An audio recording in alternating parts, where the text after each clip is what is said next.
You sit down to study. You open your notes. And then your brain immediately betrays you. Maybe I should check my phone first. Just one video. Actually, do I even need this degree? What if I just disappeared somewhere and started a farm? Sound familiar? Here's the thing. That's not laziness.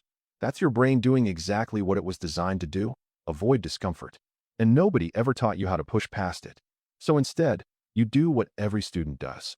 You reread your notes, highlight everything, spend 3 hours at your desk, and walk into your exam remembering almost nothing. That stops today, because I'm going to show you 6 science-backed study methods that top students actually use.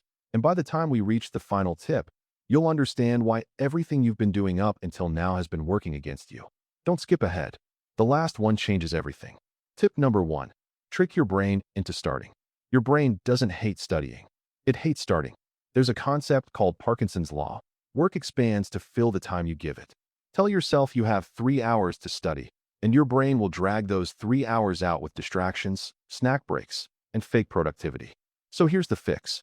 Tell yourself you're only studying for 20 minutes. That's it. Your brain stops resisting because 20 minutes feels harmless. And once you actually start, momentum kicks in and carries you forward. The hardest part of every study session is never the middle. It's always the first 5 minutes. Shrink that, and you've already won half the battle. Tip number 2. Learn it like you have to teach it. Einstein said, "If you can't explain it simply, you don't understand it well enough."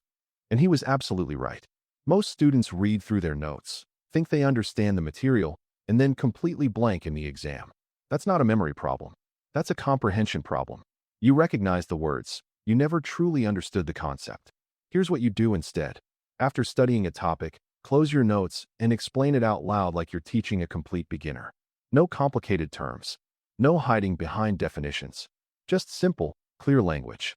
The moment you get stuck, that's exactly where your understanding breaks down. That's what you go back and fix. This forces your brain to process information at a deeper level, and deeper processing means longer retention. Tip number 3. Stop rereading. Start recalling. Rereading your notes feels productive. It's comfortable, it's familiar, and it creates a false sense of confidence. But research consistently shows it's one of the weakest study methods that exists. What actually works is active recall. Close your notes and write down everything you remember from memory.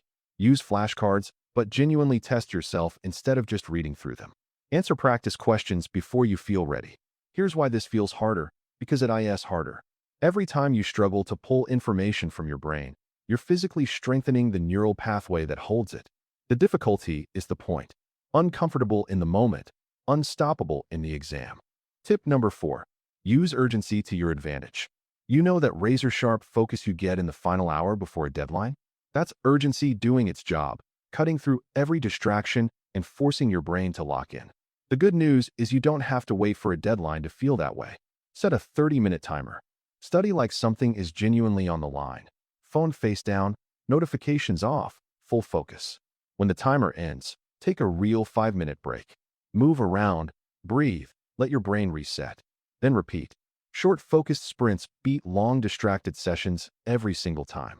Your brain stays engaged because it knows a break is coming, and you walk away having actually learned something instead of just sitting near your notes for 2 hours. Tip number 5. Stop studying everything equally. This is where most students silently waste hours.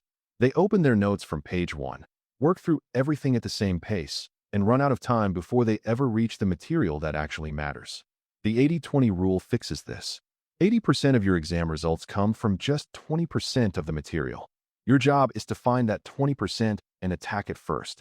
Here's a powerful move. Before you even begin studying, take a past exam paper and attempt it cold. You're not trying to score well. You're trying to see which topics appear most often, which questions carry the most weight, and where your real gaps are.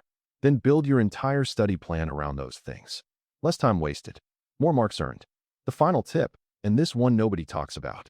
You could apply every single tip in this video and still underperform if you ignore this last one. Your brain doesn't store memories while you're studying. It locks them in while you sleep. During deep sleep, your brain replays everything you learned and transfers it into long-term memory. This is established neuroscience, not motivation talk, which means every all-nighter you've ever pulled didn't just fail to help you. It actively erased the progress you made. 7 to 8 hours of sleep is not a reward for finishing your studying. It's a core part of the studying itself.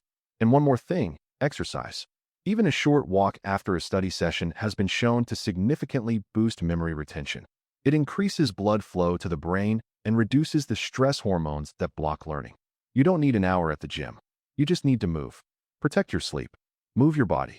And watch every other tip on this list work twice as hard. Here's your complete cheat sheet.